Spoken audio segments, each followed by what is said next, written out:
Hi, I'm David Fitch, and as I've said before, I'm trying to become the heaviest marathon runner. So in this video, I'm going to explain what happened in the previous week, ending on May 17th. The strength aspect of the entire plan went about as expected. Wasn't great, but it's just 1 week. I was only able to get 345 pounds for 2 on the bench press, whereas before I did it for 3. So it's definitely not progress, but it's only 1 week. So getting 2 is still, a decent number regardless. And I would still try the 3rd.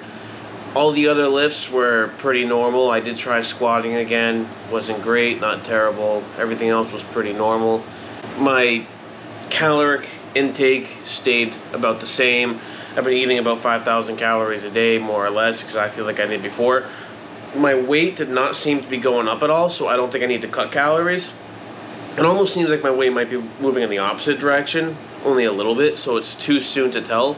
But I've been seeing weights like 216, 217, 218 a little bit, whereas before I'd wake up and it would be 220 right away. So it is possible that I lost a bit of weight. I'm not entirely sure, but I'm going to keep an eye on that. So it's possible that I'm going to have to add calories. Considering I just went to 2 hours of cardio, it does make sense that I could possibly be burning through more fuel and I could need more calories. So I'm just going to keep everything the way it is and see where it goes from here. So it is possible I lost a little bit of weight, but that's fine. And I've been eating a lot too, so I don't think it's a food issue. It's probably more of the amount of cardio I've been doing. I did also start to do some running outside, which is good. I didn't run particularly fast, going at a nice easy pace so my shins can get used to the roads and my body can get used to the roads and I can regulate my temperature properly. But I did start doing that and it felt okay, so that's good. But I am going to have to increase the amount I'm running outside and the distance I'm running, and more importantly the speed. But I'm less worried about speed in the beginning and more about just being comfortable on the roads. I did also hurt something in either my calf or my ankle. I'm not going to go to a doctor to figure out what's wrong because I don't think they'll figure it out even if I go. But so it's a little tweaked right now and I'm definitely having to modify a couple things, but I think it's going to be okay.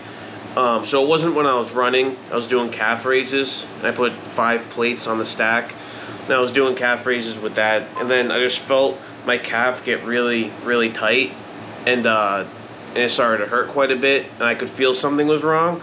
And then even after that, there was definitely something wrong with my calf when I was just doing regular walking. Felt, like I said, very tight, but it also I felt pain in my calf, I felt pain in my shin, my ankle, everything. So initially I was afraid that I had like a mini tear or something, because it definitely just hurt suddenly and pretty bad.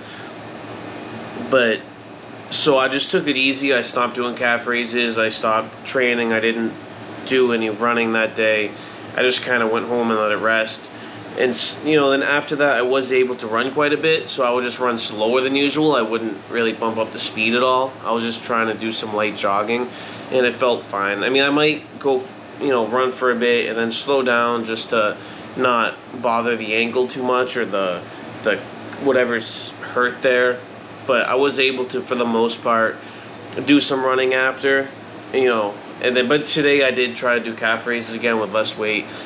Irritated a little bit, so again, I didn't do any cardio. I did bike, because remember, I just have to make sure I do a form of cardio every day. It doesn't have to be running. So I did still bike for half an hour, but I kept it kind of light because it's still irritated to an extent. Not irritated enough that I can't do stuff, but irritated enough that it might be upset if I do something that's too much. So I'm taking it easy and I'm keeping an eye on that.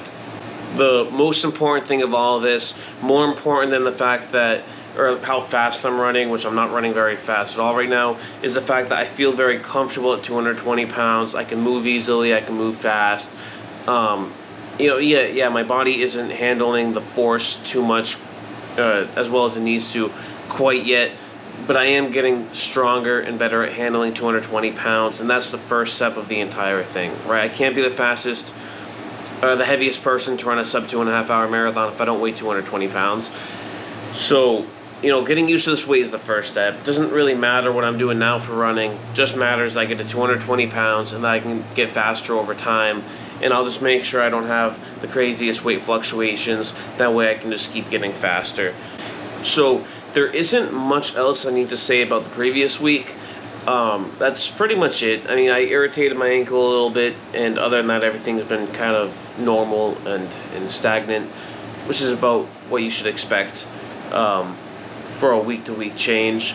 Next week, I'm going to continue with the same thing, doing cardio for about 2 hours, hour and a half of running, half an hour of cardio. Of course, I need to make sure my ankle doesn't get irritated, but I'm going to continue down that path.